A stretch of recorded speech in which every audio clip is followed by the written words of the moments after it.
온 땅이여 하나님께 즐거운 소리를 낼지어다. 그의 이름의 영광을 찬양하고 영화롭게 찬송할지어다. 아멘.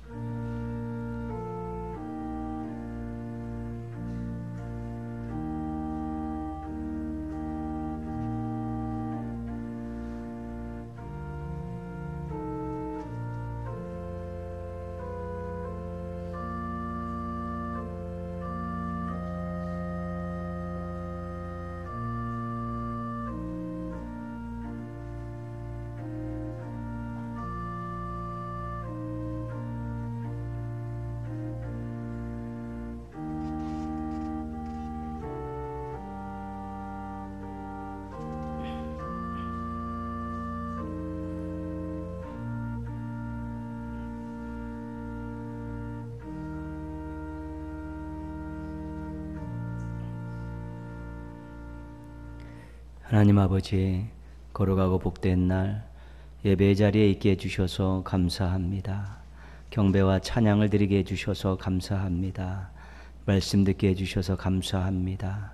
받으실 만한 예배를 드릴 수 있도록 저희들을 붙들어 주시옵소서. 모든 것 주관하여 주옵시고 임재하셔서 홀로 큰 영광 받아 주시옵소서. 예수님의 이름으로 기도합니다. 아멘.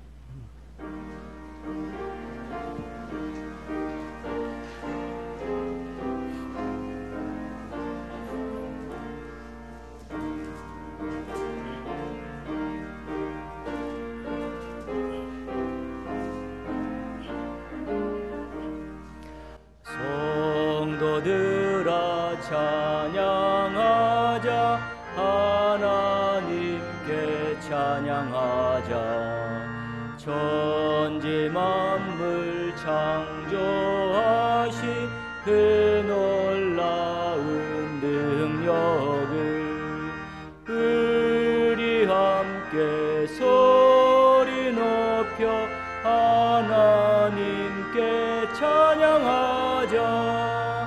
영원하신 창조주를 우리 모두 찬양하자. 성도들아 감사하자. 하나님께 감사하자. 모든 죄인 구원하신 그 놀라운 은혜를 우리 함께 기뻐하며 하나님께 감사하자.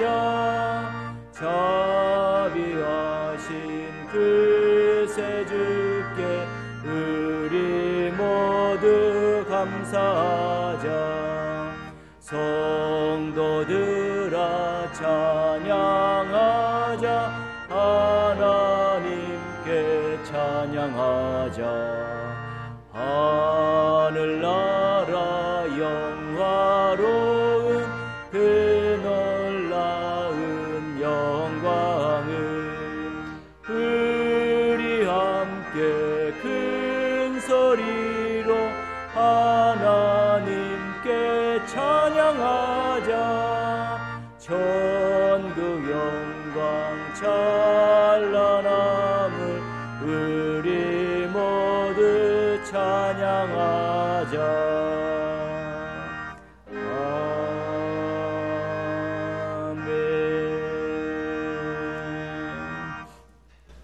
교동문 38번입니다. 교동문 38번 시편 92편 말씀 함께 교독하겠습니다. 지존자여 시편금과 비파와 수금으로 여호와께 감사하며 주의 이름을 찬양하고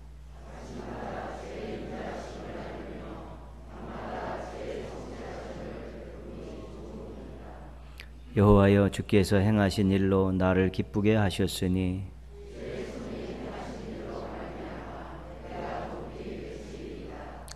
의인은 종려나무같이 번성하며 레바논의 백향목같이 성장하리로다.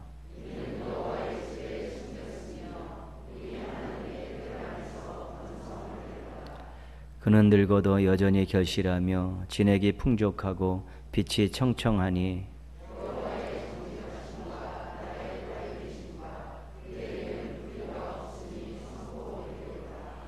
아멘. 신앙 고백합니다. 나는 전능하신 아버지 하나님 천지의 창조주를 믿습니다. 나는 그의 유일하신 아들 우리 주 예수 그리스도를 믿습니다.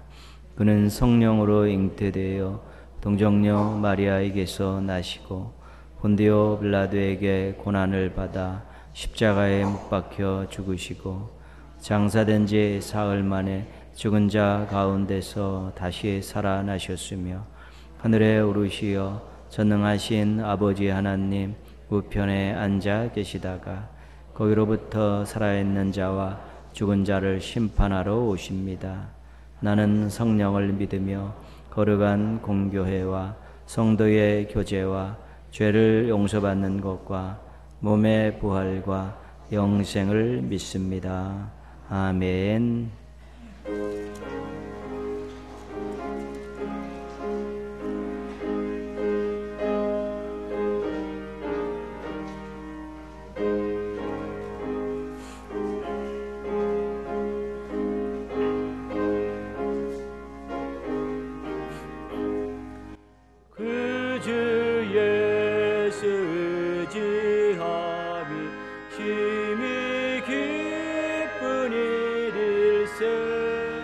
영생 허락받았으니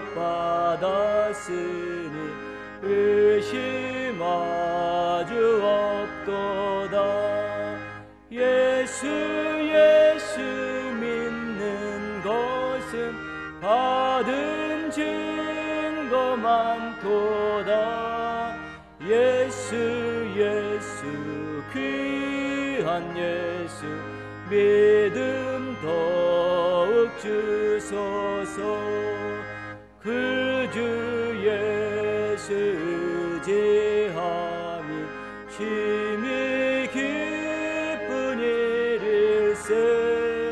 주를 믿는 나의 마음을 그의 피에 적시네. 예수 믿는 것은 받은 증거 많도다. 예수 귀한 예수 믿음 더욱 주소서. 그 주 예수 의지하여 죄악 벗어버리네. 안위 받고 영생함을 주께 모두 얻었네. 예수 믿는 것은 받은 증거 많도다. 예수 귀한 예수 믿음 더욱 주소서. 그 주 예수 의지하여 그 원함을 얻었네. 영원 무궁지나도록 주여 함께 하소서. 예수 믿는 것은 받은 증거 많도다. 예수 귀한 예수 믿음 더욱 주소서.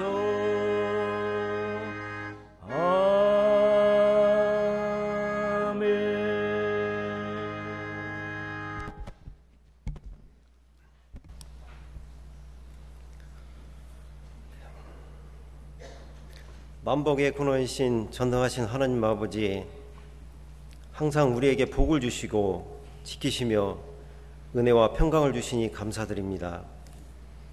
이 시간 이곳에 임재하셔서 영과 진리로 드리는 우리의 예배를 받아주시고 오늘 또 사랑하는 주의 자녀들을 귀한 성전으로 불러주셨사오니 말씀으로 은혜로 성령으로 충만한 복된 자리가 되도록 역사하여 주시옵소서. 2020년 우리 교회가 함께 이루고자 하였던 말씀으로 세워지는 공동체의 표회를 가지고 시작한 지 엊그제 같은데 벌써 결실의 계절인 12월이 되었습니다. 올 한 해 베풀어 주신 변함없는 사랑과 은혜에 감사를 드리며 여러 가지 형편과 이유로 해야 할 일과 다짐했던 일을 다 하였는지 나머지 2달 신앙과 믿음을 점검하여 잘 마무리할 수 있도록 인도하여 주시옵소서. 하나님 아버지, 이 시간 예정하신 하늘의 복을 받길 원합니다. 우리의 닫힌 마음을 열어 하늘의 복을 받는 시간이 되게 하여 주시고 예배드리는 모든 성도들과 영상 예배로 함께하는 한 사람 한 사람을 자비로운 손길로 붙잡아 주시옵소서.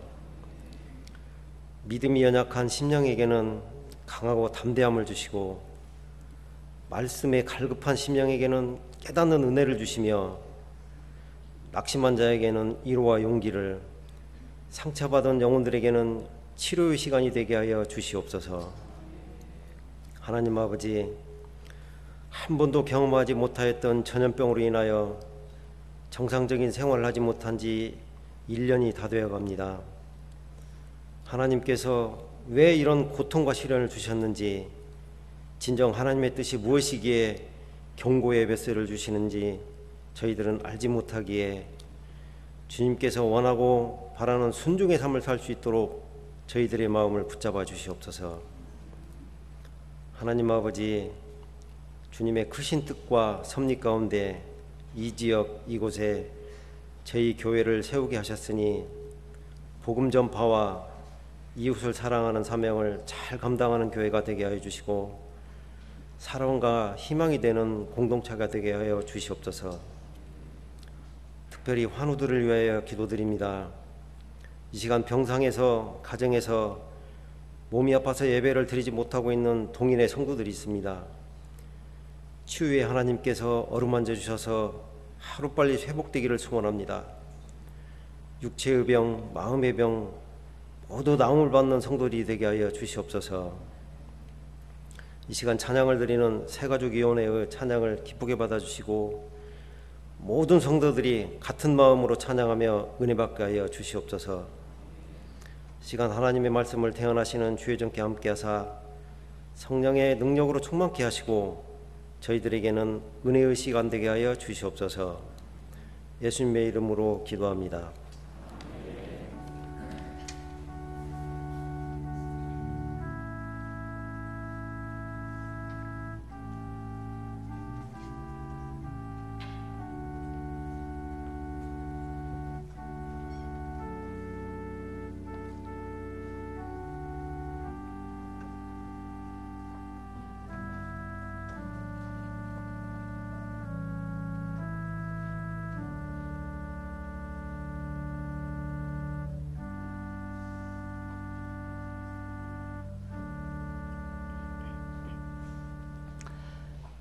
교회 소식 알려드리겠습니다. 계속해서 주일 오전 1부, 2부만 저희가 모이고 있습니다. 해오신 대로 잘 해주시고요. 좀 앞자리부터 미리 오신 분들이 앉아주시면 좌석 배치가 좀 용이하겠습니다. 사회적 거리 1단계에 맞춰서 좌석 배치를 좀 다시 했습니다. 3명, 2명 이렇게 했는데 스티커 붙인 자리에 앉아주시기 바랍니다. 우리가 토요일은 6시에 함께 모여서 중보기도하는 그런 시간들 갖고 있습니다. 새벽을 깨워주시기를 바랍니다. 코로나19로 인해 어려움을 당한 교회들, 이웃들, 성도들을 돕기 위한 이웃사랑 헌금 계속 해오고 있는데 오늘까지 마감하도록 하겠습니다. 교회 학교를 위해 계속 기도해 주시고 가정과 교회가 연계해서 자녀들 키울 수 있도록 협력해 주시면 감사하겠습니다. 남성교회 여전도회는 별도로 일정과 방법을 정해서 11월 안에 총회를 맞춰주시고 또 새로 선출된 임원들을 사무실로 제출해 주시기 바랍니다. 교회 김장을 23일, 24일로 예정하고 있습니다. 또 함께 하고 계신 분들은 일정을 조절해 주시기 바랍니다. 기간과 부서는 2020년 마무리를 지금부터 잘 하시기 바랍니다. 인원에 대해, 예산의 결산에 대해서, 임원 개선, 또 미진 사업에 대해서 잘 마무리해 주시고요. 늘 주의 일은 웃으면서 기도하면서 하시는 것입니다. 그 분위기 잃지 않고 금년도를 잘 마무리해 주시기 바랍니다. 부영 2차 구역의 김준영 성도 21세기 병원에 입원 중에 있습니다. 회복을 위해서 기도해 주시기 바랍니다. 기도하겠습니다. 하나님 아버지, 보호하심과 인도하심 가운데 저희들 오늘까지 잘 달려오게 해주셔서 감사합니다. 부족함을 채우시고 모남을 다듬으시면서 오늘까지 이끌어 주셔서 감사합니다. 마음과 고백을 담아 예물을 드립니다. 기쁘게 받아주시고 귀하게 사용하여 주시옵소서. 하나님 아버지, 사랑하는 성도들, 세상에서 얻을 수 없는 것들로 채워주시사 만족하며 살게 하여 주시옵소서. 주께 받는 것과 드리는 것이 자연스럽게 하여 주시옵소서. 누리는 것과 나누는 것이 아름답게 하여 주시옵소서. 기도하면서 인생을 경영하게 하시고 주신 지혜와 능력으로 멋지게 살게 하여 주시옵소서. 아버지 하나님의 이름을 높이는 하루하루의 삶이 될 수 있도록 늘 인도하여 주시옵소서. 많은 사람들에게 하나님의 살아계심과 사랑하심을 보여주며 살게 하여 주시옵소서. 늘 언제나 함께 하시며 동행하여 주옵시고 사용하셔서 큰 영광 받아 주시옵소서. 예수님의 이름으로 기도합니다. 아멘. 오늘 주신 하나님 말씀은 고린도전서 10장 1절에서 13절까지 말씀입니다. 신약성경 274쪽 고린도전서 10장 1절에서 13절까지 말씀입니다.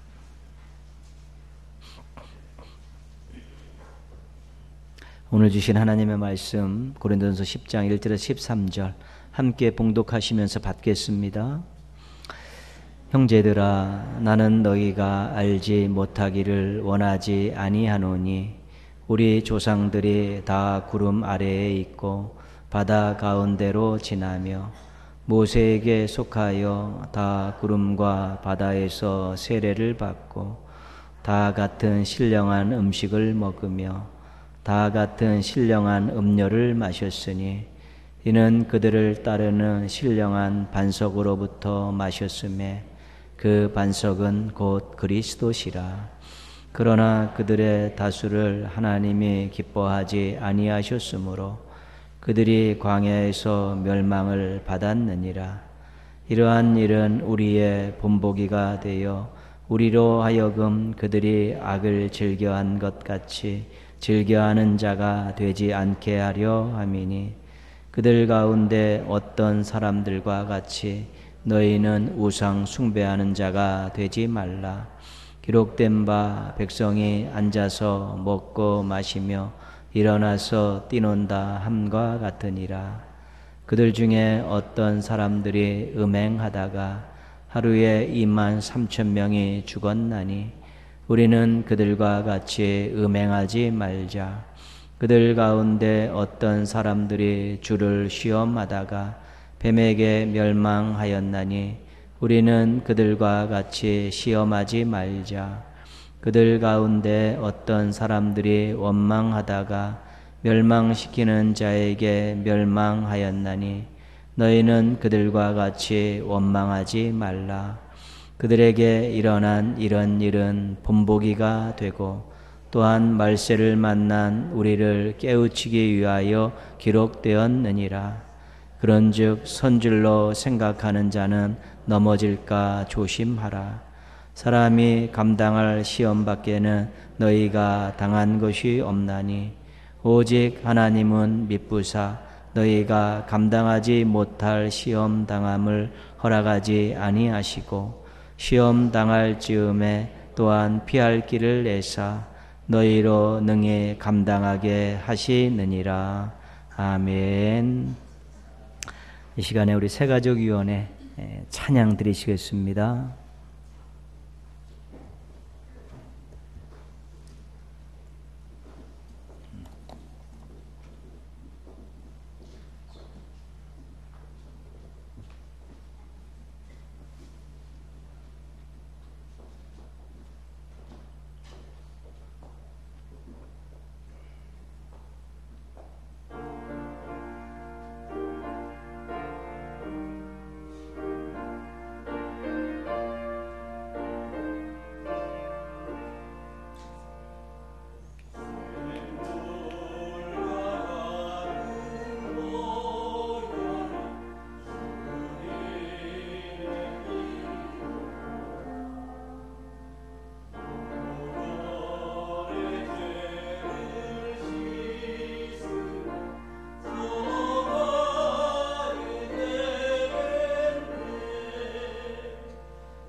아멘. 예, 감사합니다. 예.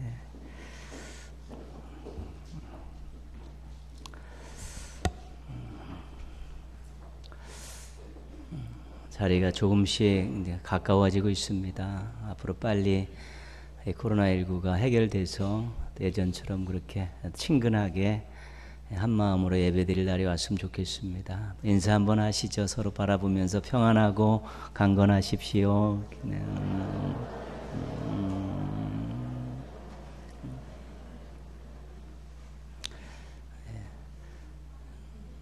자신이 아쉬울 때 비굴할 정도로 매달려서 도움을 요청합니다. 그런데 막상 문제가 해결되니까 언제 그랬냐는 듯이 당연하게 생각하는 사람도 있습니다. 어려울 때 많은 도움을 받고 꼭 갚겠다고 그렇게 말을 합니다. 그러나 갚기는커녕 도리어 해코지하는 사람도 있습니다. 은혜를 모르는 사람들의 마음, 감사할 줄 모르는 사람들의 태도, 그런 것들은 우리가 볼 때 별로 좋지 않습니다. 배은망덕이라고 하는데, 이것은 옛날 어르신들도 그렇고 어느 교훈집에나 다 별로 인간들이 해서는 안 될 짓으로 그렇게 규정을 하고 있습니다. 부끄러운 모습이고 인간의 사악한 마음을 엿볼 수 있는 태도입니다. 오늘 말씀은 고린도 교회 성도들에게 쓴 편지 가운데 들어있는 하나님의 말씀입니다. 근데 오늘 이 교훈을 주기에 사용한 이 말씀 가운데 예가 이스라엘 백성들입니다. 과거 출애굽해서 광야 생활했던 이스라엘 백성들을 예로 들고 있고요. 이 편지를 받는 고린도 교회 교인들과 오늘 이 말씀을 읽는 우리들에게도 동일하게 적용할 수 있는 그런 교훈을 제시해 주고 있습니다. 어떻게 사람의 마음이 그렇게 바뀔 수 있는가? 어떻게 사람의 마음이 그렇게 쉽게 변질될 수 있을까? 이런 관점입니다. 예를 들고 있는 과거 이스라엘 백성들의 모습입니다. 1절, 2절 말씀인데요. 1절 중간부터 제가 읽어보겠습니다.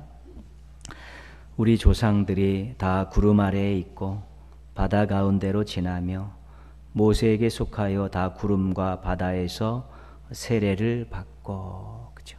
여기서 구름은 구름 기둥입니다. 바다는 홍해입니다. 홍해 사건을 이야기하는 것이죠. 이스라엘 백성들이 애굽에서 나와서 첫 번째 큰 바다를 만났는데 그것이 홍해입니다. 자신들의 힘으로서는 도저히 건널 수 없는 그런 넓은 바다입니다. 그런데 하나님께서 바다에 길을 내셔서 마른 땅을 걸어가듯이 이스라엘 백성들을 전부 건너가게 하신 사건이죠. 강대국에서 해방시킨 사건이고, 종살이에서 구원받게 하신 사건이고, 하나님께서 긍휼을 베푸셔서 능력으로 행하신 기적과 같은 사건이 홍해 사건입니다. 이 홍해를 건넌 다음에 이스라엘 백성들이 하나님 앞에 막 찬양하죠. 소고를 치고 여인들은 춤을 추면서 막 노래를 부르면서 하나님을 막 찬양하지요. 이 구원받음에 대한 이 감격과 감사가 주체하게 안 되는 것입니다.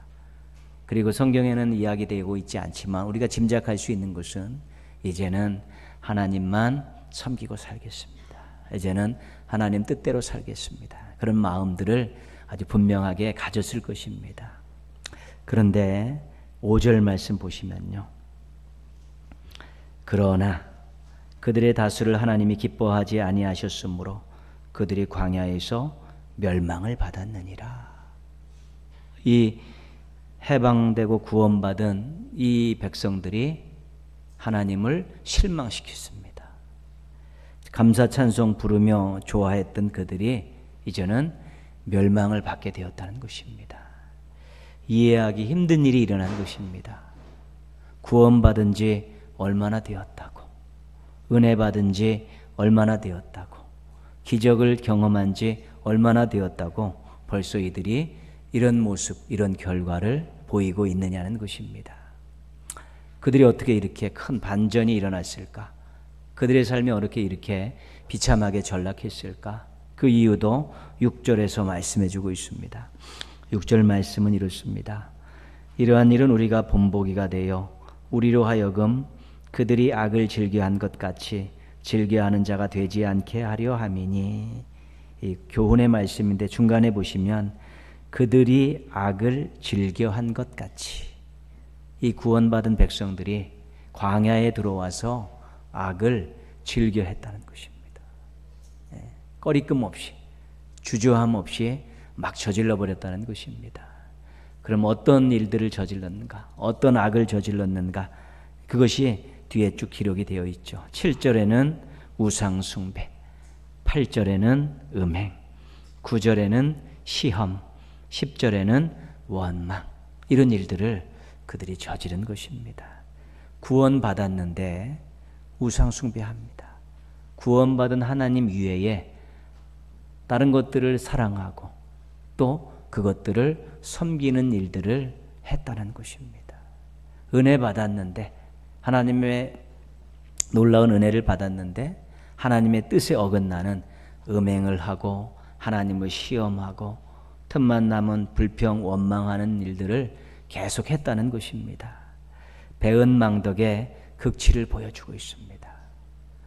홍해를 건넜을 때의 마음과 광야에 들어섰을 때의 마음이 달랐던 것입니다. 홍해를 건넜을 때의 감격적이고 감사하는 마음, 결단하는 그런 마음들이 광야로 들어가서는 눈 녹듯이 사라지고 다른 마음들이 득세하게 되었다는 것입니다. 이들을 하나님의 백성이라고 계속 삼아도 되고 부를 수 있어야 될 것인가? 이것이 하나님의 고민이셨습니다. 편지를 받고 있는 우리 고린도 교회의 모습입니다. 오늘 1절부터 13절 말씀까지 우리가 읽은 말씀에 교훈을 주시고 나서 하나님께서 하신 말씀이 14절 말씀입니다. 이 말씀의 교훈입니다. 결론적인 교훈의 내용인데 10장 14절 말씀 같이 읽겠습니다.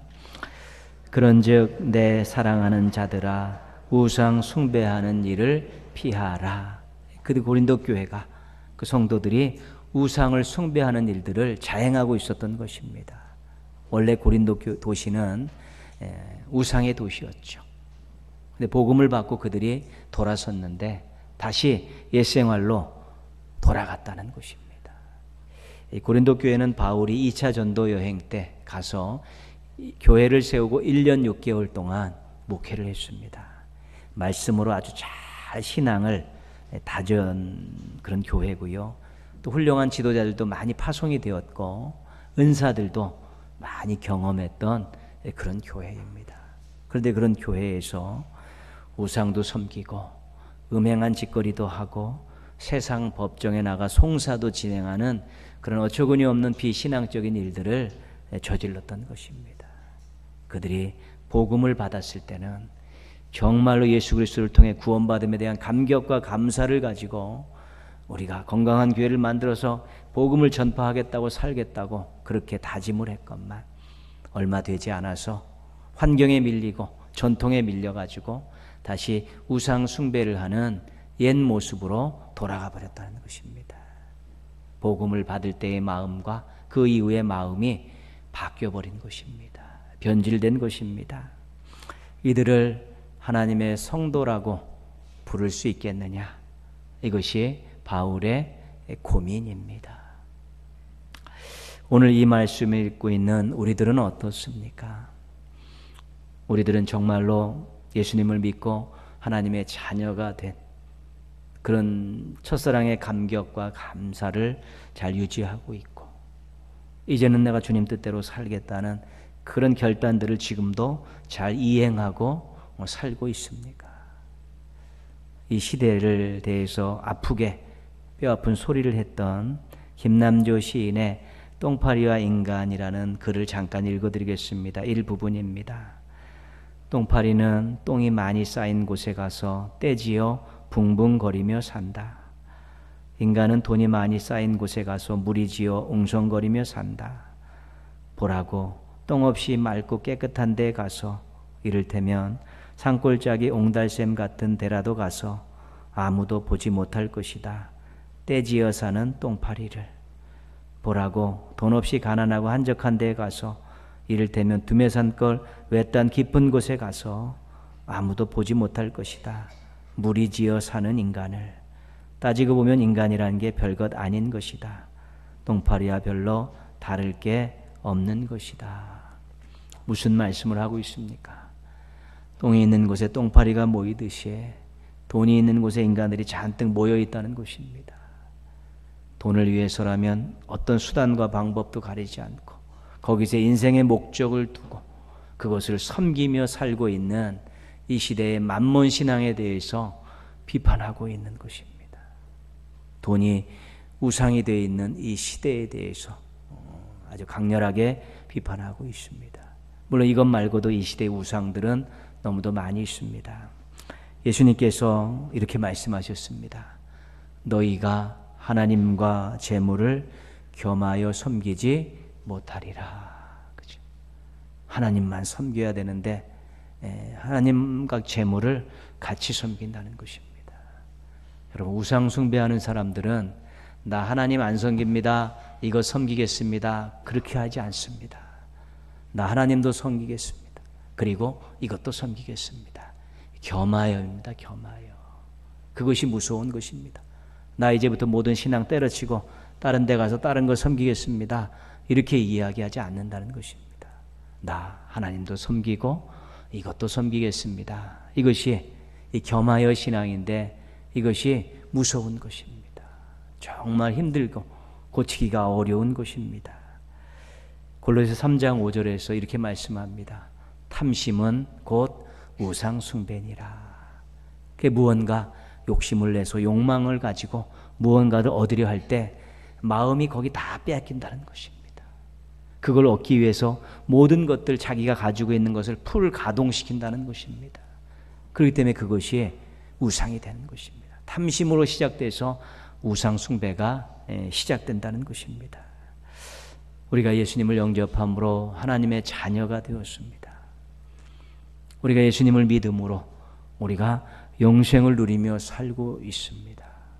그런데 지금 우리가 탐심을 이겨내지 못하고 욕망을 이겨내지 못하고 그 다른 것을 하나님과 겸하여 섬긴다면 그것이 물질이 될 수도 있고 쾌락이 될 수도 있고 뭐 사람이 될 수도 있겠지만 겸하여 섬긴다면 정말로 진정한 하나님의 자녀라고 여길 수 있냐는 것입니다.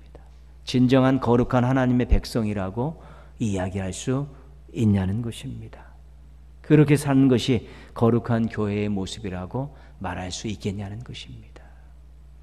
어떻게 보면 이 시대를 사는 하나님의 자녀인 우리들도 거룩한 하나님의 백성이고 영생을 누리며 살고 있다는 우리들도 처음 복음을 받았을 때의 그런 마음을 잃어버리고 엉뚱한데 지금 마음 빼앗겨서 하나님과 그것을 겸하여 섬기고 있다면 하나님께서 우리를 바라보시면서 하나님의 자녀라고 거룩한 백성이라고 생각하기 너무 민망할 정도의 그런 마음들을 가지실 수 있다는 것입니다. 과거 이스라엘 백성들이 이 편지를 받았던 고린도 교회 교인들이 이 말씀을 읽고 있는 오늘의 우리 그리스도인들이 처음 마음을 잃어버리는 이유가 무엇일까요? 그 마음이 그렇게 변하고 변질되는 이유가 무엇일까요? 달면 삼키고 쓰면 뱉는 식의 그런 좋지 못한 모습들을 보이고 있는 이유가 무엇일까요? 화장실 갈 때의 마음과 나올 때의 마음이 다른 그런 마음들을 가지고 있는 이유가 뭐냐는 것입니다. 여러 가지 이유가 있겠지만 그 중에 한 가지 중요한 것은 안정성이라는 것입니다. 안정성은 안정을 추구하는 성향입니다. 지금 자신의 가지고 있는 터를 그런 환경을 바꾸거나 흔들리지 않고 평안한 상태를 유지하고자 하는 그런 성향이 안정성입니다. 물론 모든 일은 안정이 된 다음에 성장을 하는 것입니다. 그것은 당연한 것입니다. 그러나 너무 안정을 추구하다 보면 이것이 안주가 되는 것입니다. 이 정도면 됐다. 그 순간부터 의지가 생기지 않습니다. 열정이 생겨나지 않고 도전하고픈 마음들이 생겨나지 않는 것입니다. 근데 신앙에 있어서, 구원에 있어서 이 안정성은 조금 다릅니다. 구원에 있어서 안정은 우리의 착각에서 나오기도 하고 우리의 불신앙에서도 나오기도 하는 것입니다.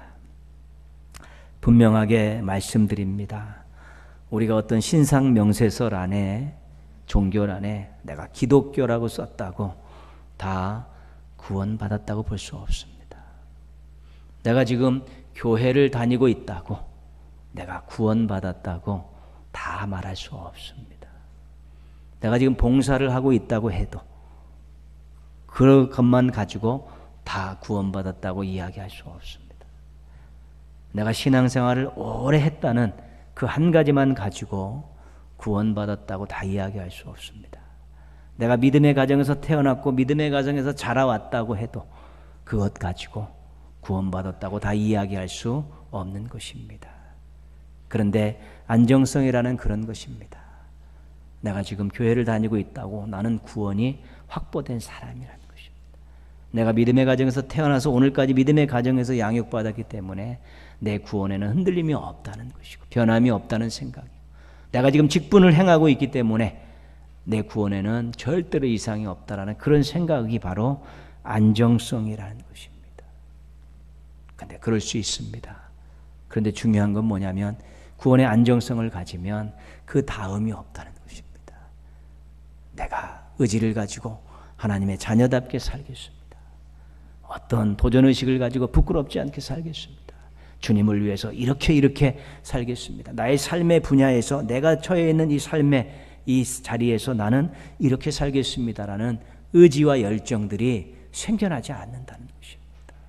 그게 문제인 것입니다. 안정성을 추구하는 신앙인들의 열망이 없습니다. 자녀답게 살겠다는, 백성답게 살겠다는 그런 마음과 태도가 희미합니다. 거룩한 백성으로 살겠다는 의지가 불분명합니다. 그러니까 유혹 앞에서 속수무책으로 무너지는 것입니다. 안정을 추구하고 구원받았다는 그 한 가지 사실이 자신의 모든 것들을 보장한다라고 의지도 열정도 없이 살다가 어떤 도전받는 유혹받는 환경에 딱 떨어졌을 때 무릎 꺾이는 일들이 쉽게 일어나는, 고개 숙이는 일고 손잡는 일들이 쉽게 일어난다는 것입니다. 누가 시험에 넘어지고 싶어 넘어지겠습니까? 누가 불순종하고 싶어서 불순종하겠습니까? 그렇게 되는 것입니다. 견뎌낼 만한 의지가 없는 거, 열정이 없고 그만한 뜨거운 믿음들을 유지하지 못하고 있었기 때문에 순식간에 무너지게 되는 것입니다. 우상숭배, 정신 차리지 않으면 금방 하게 됩니다. 밖에 나가서는 그것 섬기고 교회 와서는 하나님 섬긴다고 얼마든지 이야기할 수 있습니다. 예배 중에는 하나님 말씀대로 순종하며 살겠다고 그러고 바깥에 나가서는 자기 뜻대로 마음대로 살 수 있는 것들 얼마든지 일어날 수 있는 일입니다. 기도하지 않고 무언가를 바라는 엉뚱당치도 않은 생각을 갖고 얼마든지 살 수 있게 되는 것입니다. 마틴 로이스 존스 목사님께서 피를 토하는 심정으로 이렇게 외치셨습니다. 당신이 거룩해지고 싶은 열망이 없다면 당신을 그리스도인이라고 생각할 권리가 없습니다. 거룩하게 살겠습니다. 하나님 뜻대로 살겠습니다.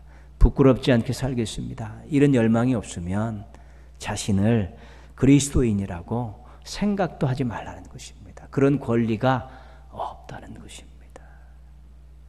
구원받은 이후에 정말로 주님 앞에 부끄럽지 않은 모습으로 살 거는 그런 열정과 의지가 없으면 하나님의 자녀라고 불릴 자격이 없다는 것입니다. 그 정도로 심각하게 외치고 있는 것입니다. 자녀가 되었으면, 거룩한 백성이 되었으면, 또 은혜 받고 구원 받았으면 그 다음을 위해서 생각을 갖고 도전을 갖고 열정을 가지고 의지를 가지고 또 도전하려는 그런 모습들이 있어야만이 자녀이고 구원받은 자이고 은혜 받은 자로서 자격이 있게 되고 권리를 행사할 수 있게 된다는 것입니다. 신앙과 구원에는 안정성이 아니라 확실성이 필요한 것입니다. 구원도요, 어설프게 그냥 교회 다니는 것 가지고 지금 예배 드리는 것 가지고 신앙 가정에 태어난 것 가지고 그렇게 구원받았다고 생각하는 것이 아니라 내 마음속에 예수 그리스도, 나를 위해 십자가에 달렸다 사흘 만에 살아나신 예수 그리스도를 구주로 믿고 나는 평생 이분 때문에 하나님 나라를 소망하며 살고 있다라는 그런 감격적인 그런 감사 마음들을 못 박아야 된다는 것입니다. 주 없이 살 수 없습니다. 예수님 나의 전부이십니다라는 그런 확실성을 가져야 된다는 것입니다. 아무리 환경이 뒤집이고 아무리 나의 신앙을 유혹하고 핍박한다 할지라도 이것만큼은 절대로 버릴 수 없다라는 이 확실성을 갖는 것이 얼마나 중요한지 모릅니다. 안정성을 추구하다 보면 의지와 열정도 없이 그렇게 속수무책으로 넘어지지만 확실성을 가지고 있으면 의지가 작동하고 열정들이 생겨나면서 웬만한 도전 앞에 절대 꺾이지 않습니다. 나에게 예수 그리스도가 계신데, 예수 그리스도를 보내신 하나님 아버지 창조주 하나님께서 나와 함께 하시는데 웬만한 유혹과 핍박 앞에서 절대로 굴하지 않는 당당하고 멋진 모습을 가질 수 있게 되는 것입니다. 여러분, 구원의 확신이 있으면 구원을 주신 하나님께 등 돌릴 수 없습니다. 구원의 확신이 있으면 하나님의 뜻을 그렇게 무관심하거나 무시할 수 없습니다. 그렇게 될 수 없는 것입니다. 확실성이 없기 때문에, 확신이 없기 때문에 하나님 앞에 그렇게 무책임한 모습으로, 버르장머리 없는 모습으로 그렇게 쓸 수밖에 없는 것입니다. 구원의 확신이 있으면 하나님을 의식하고 삽니다. 하나님을 바라보고 살고 하나님을 의지하며 살게 되어 있는 것입니다. 왜요? 내가 할 수 없는 이 구원을 하나님께서 이루셨기 때문에, 내가 이길 수 없는 죄와 사망의 권세를 이기게 해주셨기 때문에 그 하나님께 대해 등을 돌린다든가 겸하여 다른 것을 섬긴다든가 그 하나님의 뜻에 무관심하고 하나님을 무시하는 일들을 절대로 하지 않게 된다는 것입니다. 연약함 때문에 실수하고 허물을 드러내도 빨리 돌이킬 수 있게 되는 것입니다. 2절 말씀 보시면요, 아까 잠깐 읽어드렸는데요, 2절 모세에게 속하여 다 구름과 바다에서 세례를 받고, 이 홍해 사건을 사도 바울은 고린도 교회인들에게 세례라고 그렇게 소개를 하고 있는 것입니다. 여러분, 세례는 무엇입니까? 구원받았다는 것을 확인해 주는 표입니다. 예수님을 믿고 구원받았다는 걸 확인해 주는 표인데, 이스라엘 백성들이 출애굽에서 홍해를 쫙 건너면서 그 물속을 지나가면서 이 백성이 구원받은 백성이라고 확인했다는 것입니다. 그래서 홍해 사건을 세례의 연관을 짓는 것입니다. 그런데 세례에 또 한 가지 중요한 것이 있습니다. 한 가지는 뭡니까? 구원받았다는 것입니다. 구원받았다는 확인을 받는 것이 세례의 의미고요. 또 한 가지 중요한 것은 뭐냐면 단절이라는 것입니다. 단절. 이스라엘 백성들이 홍해를 건너는 순간에 이제 우리는 애굽하고 상관없는 백성들이다. 애굽 안녕. 다시는 애굽으로 돌아가지 않겠습니다. 다시는 애굽의 못된 종살이 그런 습성을 가지고 살지 않겠습니다라고 단절을 선언한 것입니다. 그럼 세례는 무엇입니까? 예수 믿고 구원받은 이후에 이제 내가 옛생활로 돌아가지 않겠습니다. 옛생활을 단절하겠습니다. 옛사람을 버리겠습니다라고 선언하는 것이 세례의 또 하나의 중요한 의미가 담겨 있는 것입니다. 그렇기 때문에 여러분, 구원받은 사람들이 세례를 받으면 의지가 있어야 됩니다. 열정이 있어야 됩니다. 다시 돌아가지 않겠다고, 쳐다보지도 않겠다고, 이제는 주님 뜻 받고서 앞만 보고 나가겠다고, 주님 기뻐하시는 일들에 최선을 다하고 전심전력하겠다라는 그런 의지들과 열정들이 생겨나는 것입니다. 그럴 수밖에 없는 것입니다. 구원이 시작됐으니까 이제 구원의 완성을 향해 나가겠다라는 의지가 발동할 수밖에 없는 것입니다.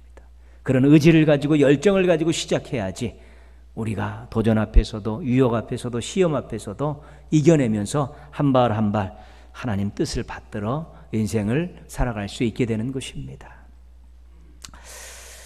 한 등반대가 에베레스트 산을 오르기 위해서 네팔에 도착을 했습니다. 그때 네팔의 심리학자들이 그 대원들 몇 명을 불러서 똑같은 질문을 던졌습니다. 당신 산 정상에 오를 수 있겠느냐? 그랬더니 한 대원이 나는 그렇게 되기를 바랍니다 라고 대답을 했습니다. 그리고 질문을 받은 다른 한 대원은 나는 최선을 다할 것입니다. 이렇게 대답을 했습니다. 그 또 한 대원은 뭐라 그랬냐면 나는 반드시 오를 것입니다. 이렇게 대답을 했습니다. 그 세 명 가운데 나는 반드시 그렇게 할 것이다 라고 대답한 이 사람이 에베레스트에서 정상을 밟았습니다. 미국인 최초로 에베레스트를 정복한 짐 휘티카라는 사람이 바로 그 사람입니다. 무언가를 시작할 때 의지를 가지고 열정을 가지고 시작해야지 이룰 수 있는 것입니다.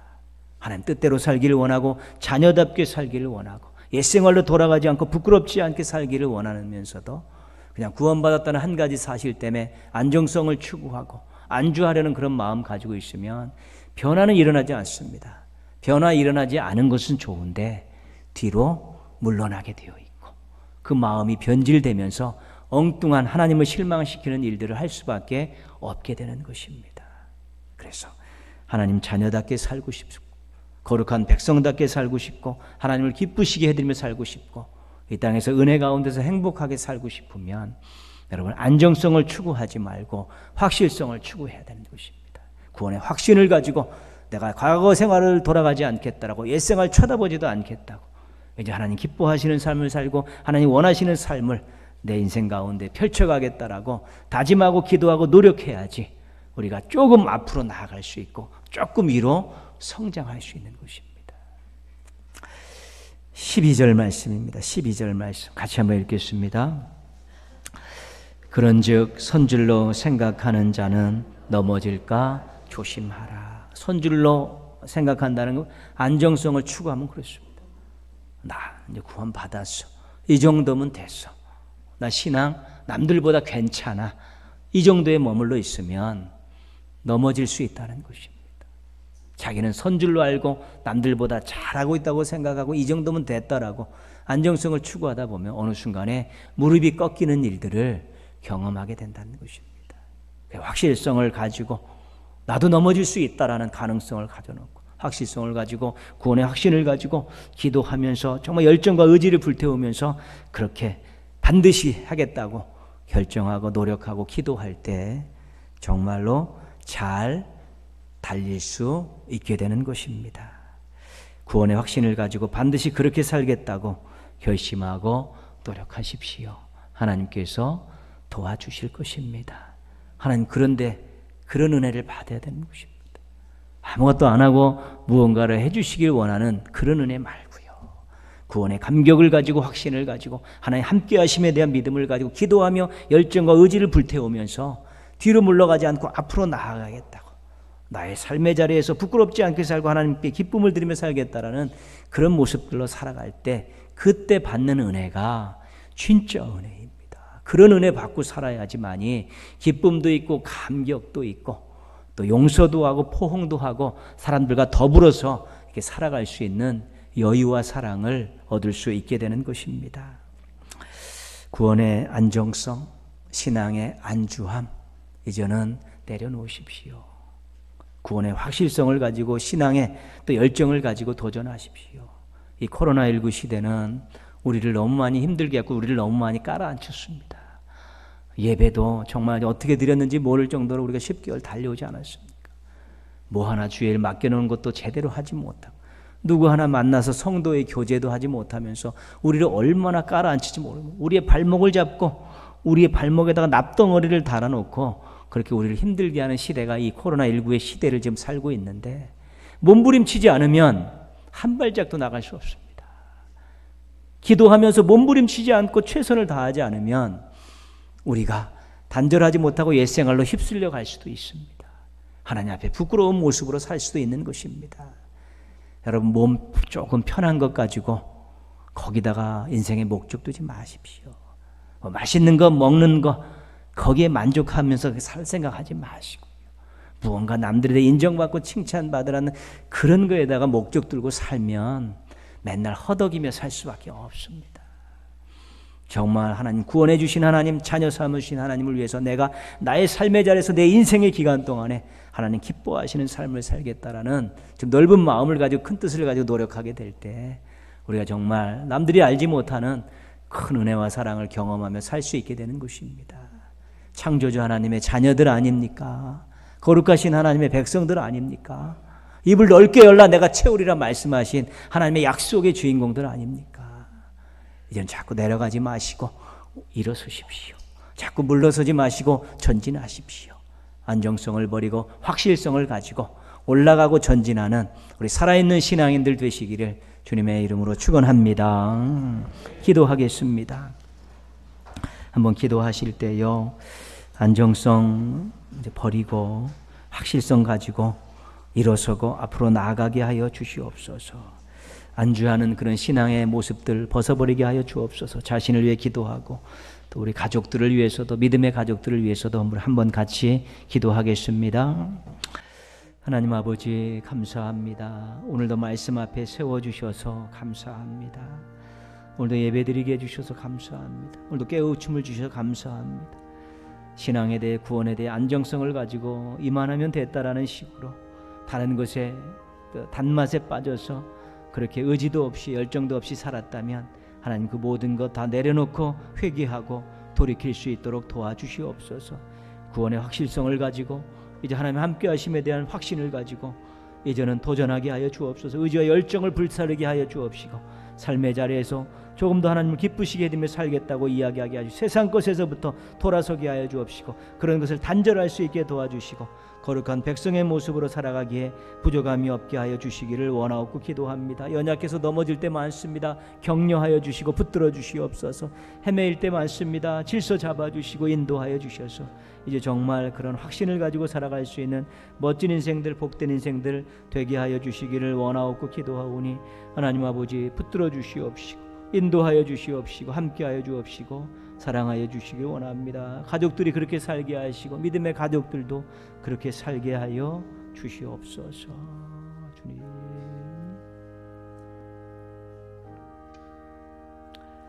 예수님의 이름으로 기도합니다. 아멘. 469장 찬송하겠습니다.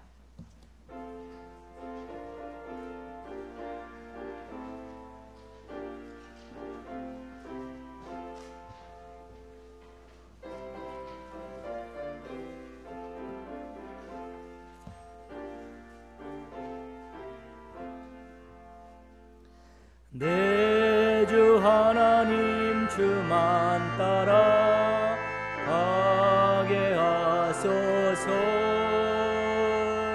어떠한 역경과 괴로운 일이 내 앞길을 가로막아도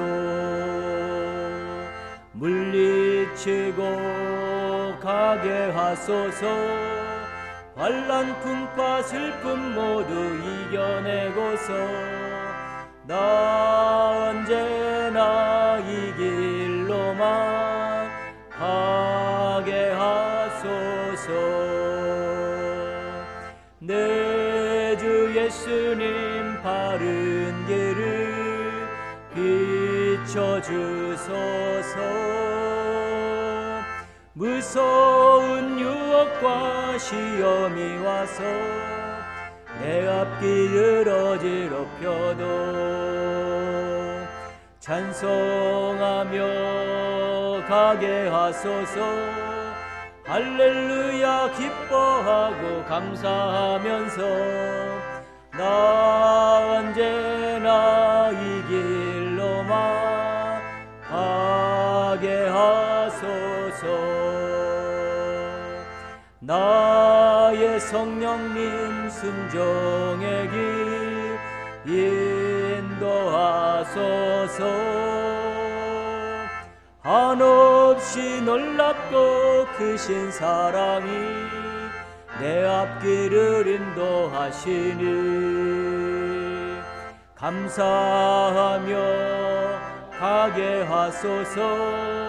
최후의 길 승리의 길 주 만나는 길 나 언제나 이 길로만 가게 하소서. 주옵소서. 아멘.